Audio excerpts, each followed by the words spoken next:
Cerita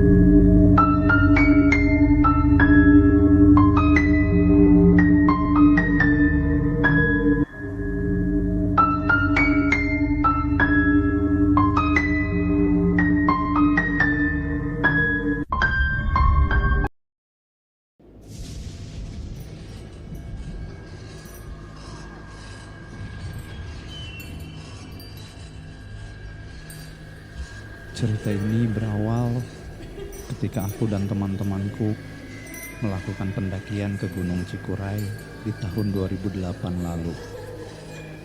Tahun di mana mendaki gunung belum sangat diminati seperti sekarang ini. Dan otomatis gunung pun masih relatif sepi. Waktu itu kami berlima, ada 3 orang laki-laki, sebut saja saya, Ervan dan Andi. Ustadz sebutan yang biasa kita berikan kepada Andi, karena di antara kami, Andilah yang lulusan pesantren. Dan ada 2 orang teman perempuan kami yang akhirnya memutuskan untuk ikut pendakian adalah Santi dan Astri. Masih ingat waktu itu hari Kamis sore, kami turun dari angkutan umum di Desa Cilawu. Lebih tepatnya di Gapura Patrol, begitulah orang-orang menyebutnya. Dan tanpa berlama-lama, kami pun melanjutkan perjalanan melewati jalan pedesaan. Beberapa jam kami berjalan melewati pedesaan, sampailah kami di perkebunan teh, dan hawa pun sudah mulai terasa dingin. Dingin sampai menusuk ke badan. Dan hari pun sudah mulai gelap. Kami pun sepakat untuk melakukan camp di sekitar pemancar atau relay yang biasa kami sebut. Kami masih terus berjalan untuk bergegas ke tempat camp yang kami tuju.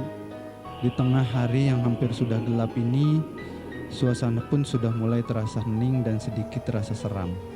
Astri yang memang penakut mulai merasakan kalau bulu kuduknya merinding.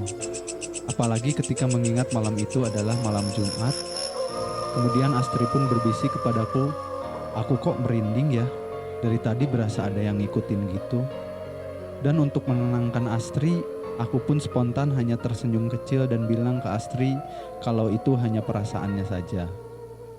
Mendengar aku berbisik ngobrol dengan Astri, Ervan yang orangnya suka sembarangan kemudian tiba-tiba melontarkan candaan. "Awas lo Tri, lu diikutin berarti lo ada yang naksir tuh." Mendengar hal itu keluar dari mulut Ervan, sontak Andi pun menegur Ervan. "Hus, kalau ngomong dijaga, jangan sembarangan." "Iya nih, bikin orang tambah takut aja lu Pan," sahut Santi. Udah, ayo lanjut jalan, udah mau isya nih," ajak Andi. Kemudian di tengah perjalanan, lagi-lagi Ervan berulah. Dia melontarkan candaan-candaan yang kurang pantas. Sompral kalau istilah penduduk setempat. Kami pun berulang kali harus mengingatkan supaya Ervan tidak berlaku demikian. Setelah beberapa jam kami sampai di tempat camp yang dituju dan kemudian bergegas untuk mendirikan tenda. Sementara tim laki-laki mendirikan tenda, Astri dan Santi bertugas membuat makanan untuk makan malam kami. Disinilah kejanggalan demi kejanggalan mulai terjadi. Ketika kami sedang asik mendirikan tenda, tiba-tiba Astri yang semenjak awal perjalanan tadi sudah merasakan hal-hal aneh, tiba-tiba berteriak, kemudian disusul dengan tangisan yang cukup keras. Kami pun bergegas menghampiri Santi dan Astri yang sudah kami dapati sedang menangis di pelukan Santi. Kami pun penasaran apa yang membuat Astri sampai berteriak seperti itu. Lantas Andi berinisiatif untuk bertanya ke Astri. "Tri, lu kenapa Tri? Istighfar Tri," tanya Andi sambil menyodorkan air minum ke Astri. Tak lama kemudian Astri mulai tenang dan menceritakan apa yang dilihatnya dengan nada yang lemah. "Itu Ndi, gue lihat ada manusia berkepala serigala." Kemudian dia ngomong, "Tong sompral," katanya.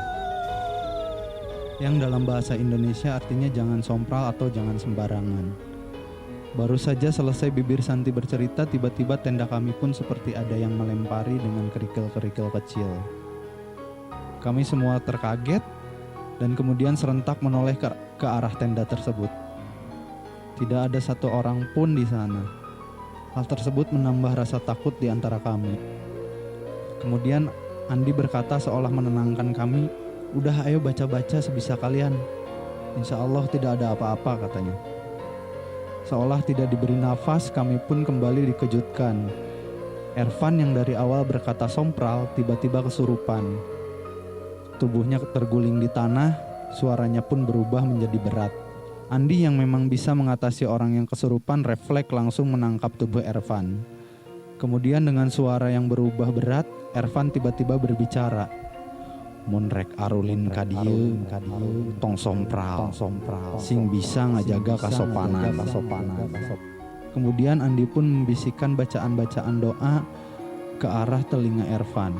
Dan tak lama Ervan pun tersadar, namun kondisinya terlihat sangat lemas. Kami pun bergegas untuk tidur, dan untuk keamanan keesokan harinya kami sepakat untuk tidak melanjutkan pendakian karena melihat kondisi Ervan yang sangat lemas. Meskipun kecewa tidak melanjutkan perjalanan, tapi kami tetap bersyukur mendapat pelajaran berharga, yaitu harus bisa menjaga sopan santun dan etika ketika mengunjungi suatu tempat.